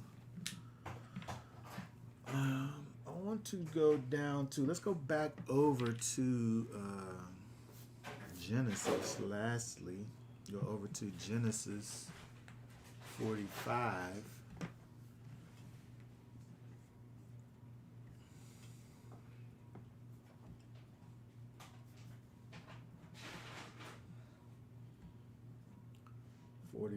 Let's read. Let's go up to 22. Read from 22 down to the end there. It says, he gave to all of them, to each man, changes of garments. But to Benjamin he gave 300 pieces of silver and 5 changes of garments. And he sent to his father this, 10 donkeys loaded with the best of Mitzrayim, and 10 female donkeys loaded with grain and bread, and food for his father for the journey. So he sent his brothers away, and they left. And he said to them, do not quarrel along the way. And they went up to Mitzrayim, and came to the land of Canaan, to Yaakov their father. And they told him, saying, Yosef is still alive, and he is governor over all the land of Mitzrayim. And Yaakov's heart ceased, and he did not believe them. But when they spoke to him all the words which Yosef had spoken to them, and when he saw the wagons which Yosef had sent to transport him, the spirit of Yaakov their father revived. And Yisrael said, enough! My son Yosef is still alive. Let me go and see him before I die. All right. it's interesting that they were so kind of tender with their father. Like they didn't. They got the initial. They got the initial foods and things from Yosef. Whenever he said, "Don't come back without Benjamin," and they use up all the foods, and they waited till like the very last minute to sit up here and talk about going back because they knew they didn't want to go back without Benjamin for the sake of their father. They had the situation where they knew that Benjamin was now in potential danger, and they wanted to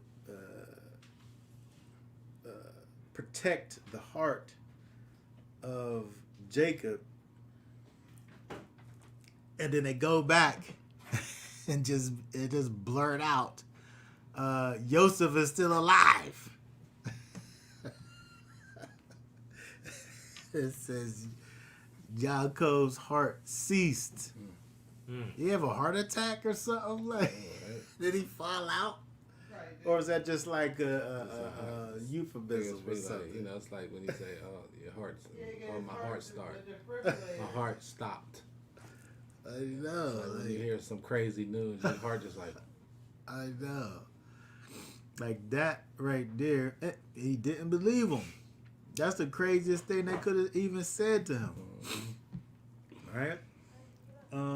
But it's interesting, again, when you look at this, verse 27, where it says that the spirit of Jacob, their father, was revived. Let's see this word over here.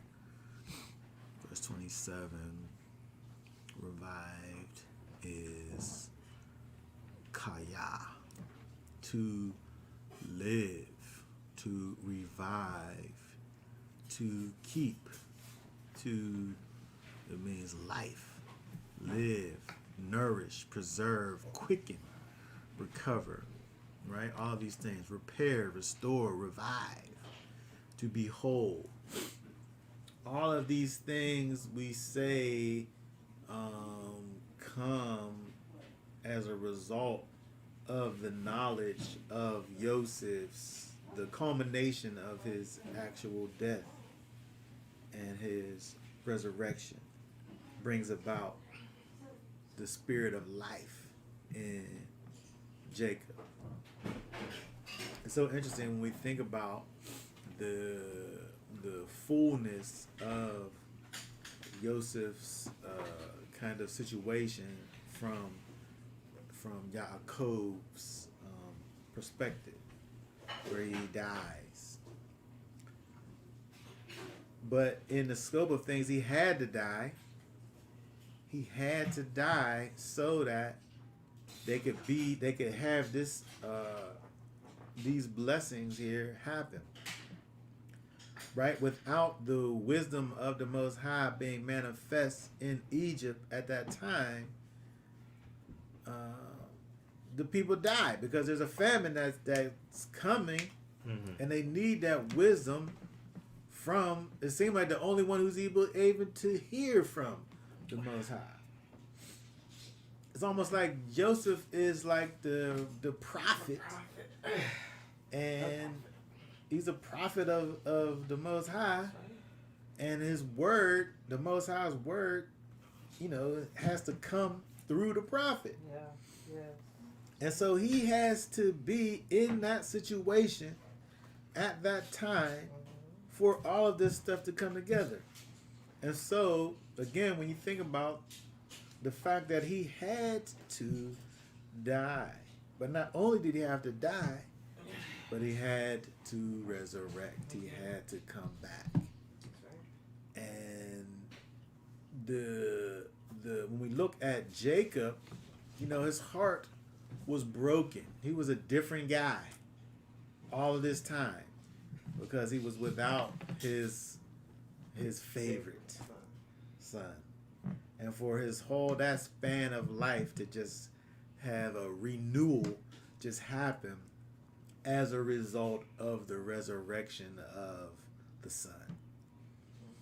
And so when we think about the correlation, the connection between Yosef and Yeshua, we can have life again. We can be revived because of the fact that Yeshua was resurrected back to life, so that we too can be resurrected to life, so that we can be revived, so that we can be preserved, so that we can be nourished, restored, all from what Messiah has done for us. It said over there in Genesis 45 and 27 that the spirit of Yaakov was revived. The thing that happened to man in the garden was a death in the spirit, was a separation in the spirit. When Adam and Hava ate of that fruit, when they ate of the fruit, it said that they will surely die. They will surely be separated from life when they ate of the fruit. Mm-hmm. But because of what it is that Messiah has done for us, that connection that man is able to have with our Creator is brought back together again because of this pouring out of the Ruach HaKodesh, the Spirit of holiness coming to dwell on the inside of those that believe in the sacrifice that Messiah has done for us. The very fact that we're able to affirm the resurrection of Messiah brings about the revival of our spirit on the inside of us, that takes us from these people who are just lowly and destitute and totally distraught from a spiritual standpoint because of the loss of our life, and then to have that life be renewed on the inside of us. You know, Yeshua said he is the way, the truth, and the life. We are able to have life restored in us because of the fact that he rose from the grave and plants his seed of the Spirit inside of us, so that we have that seed of life that grows in us and connects us back to the Father. And so it's interesting when we think about kind of this situation here, where we are able to see this kind of revival that happens with Jacob, where he don't want to do nothing else now but actually see his son, right? Let me go and see him before I die. That's the only thought that he has in his mind. He don't care about nothing else in life except for seeing Yosef. It's almost like he's ready just to pick it back up where he left it off with all like everything's restored. Yeah, like it's all the way back to that time where he just had nothing but love for his special son, and all of this It's just all that he went through is forgotten because he is able to go and see his son. And so, the same thing is true when we think about Messiah and the life that we experience in Messiah is where all the whatever that we existed in before Messiah is all it's nothing. Right? It's forgotten. Right? That's a former life. Right? That's something else. You can't even remember the pain that you endured. Who knows what the span is and the thoughts that he had and the time that it took for him to grieve over. He's not thinking about any of that. He's not thinking about the time without him. He's only thinking about when he's going to see Yosef again.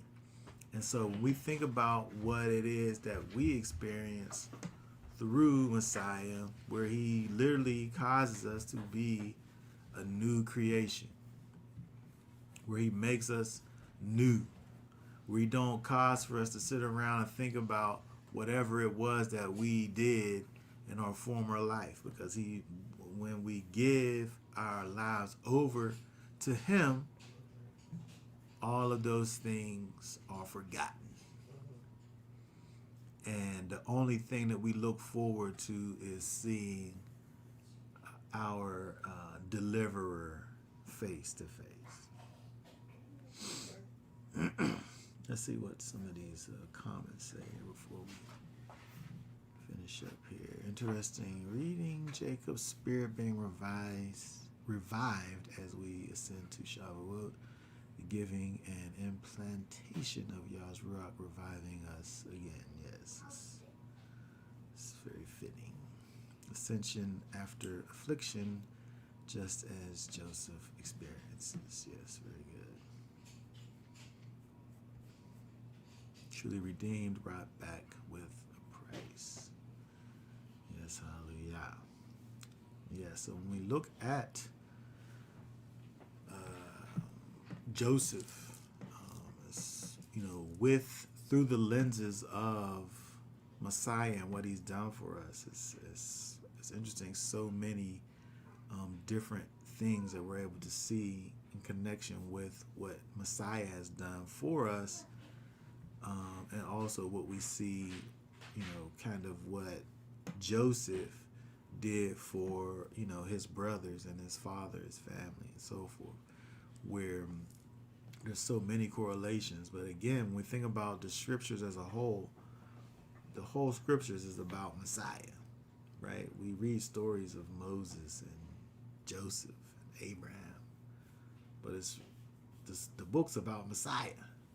It's a book. The book is about Yeshua HaMashiach and the Most High, his plan for salvation, and Yeshua is in fact that plan of salvation. So it don't matter what we're looking at in the scriptures, it's always going to point us to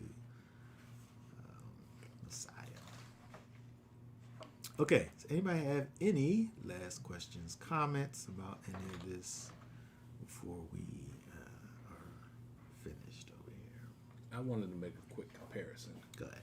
So, I think that, we as a people,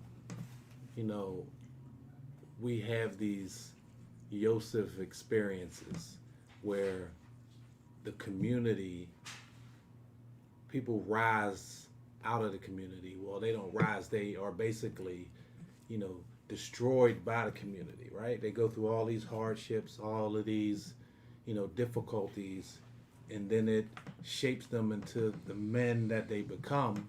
Some of them become athletes. Some of them become entertainers, superstars, right? They rise to these heights due to all of the hardships they went through their community.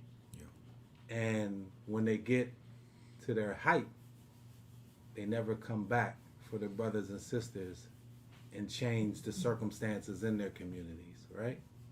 They live in big mansions and never look back. But that ain't supposed to be us.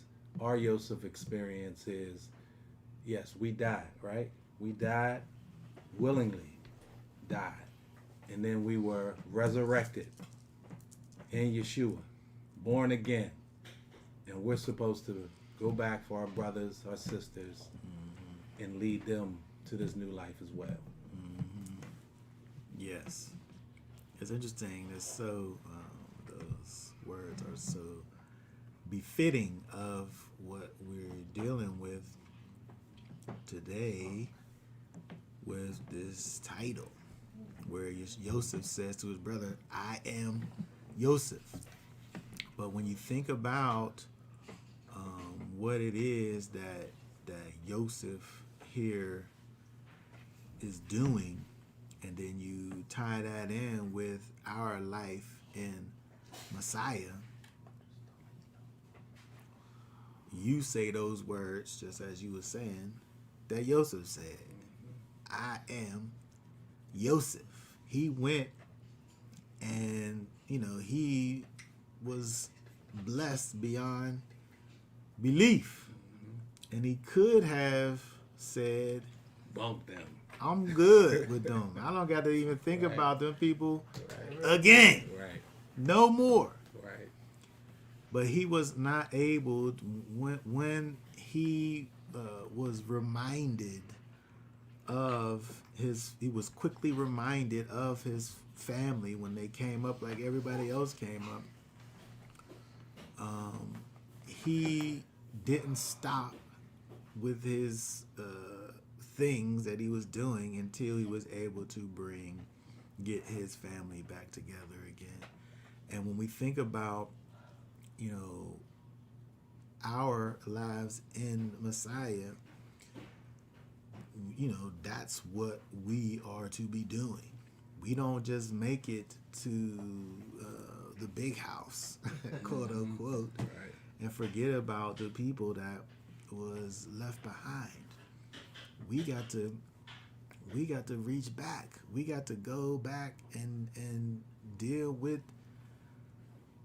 those people, because the Most High wants for his kingdom to be manifest in this earth. And we, as the representatives of his kingdom, our purpose is really to expand the kingdom. Our purpose is not to become not only to become part of the kingdom, but to be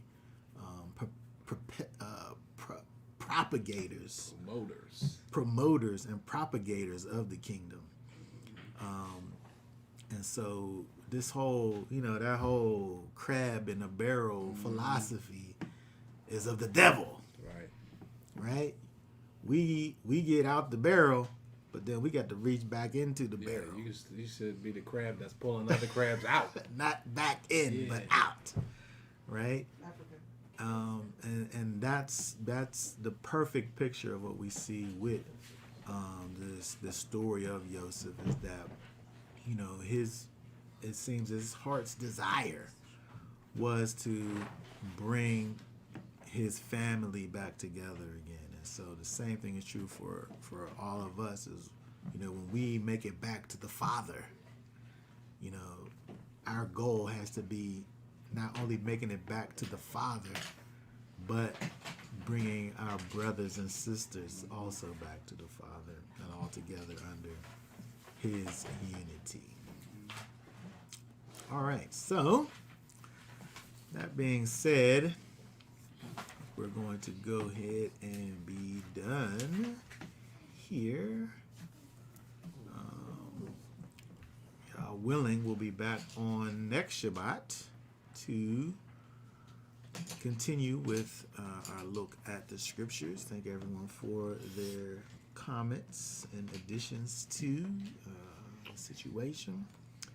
Hope everyone has a wonderful rest of the Shabbat day. And we'll say Shabbat. Shabbat shalom. Shabbat shalom. Shabbat All shalom. right. Shabbat shalom. Shabbat shalom.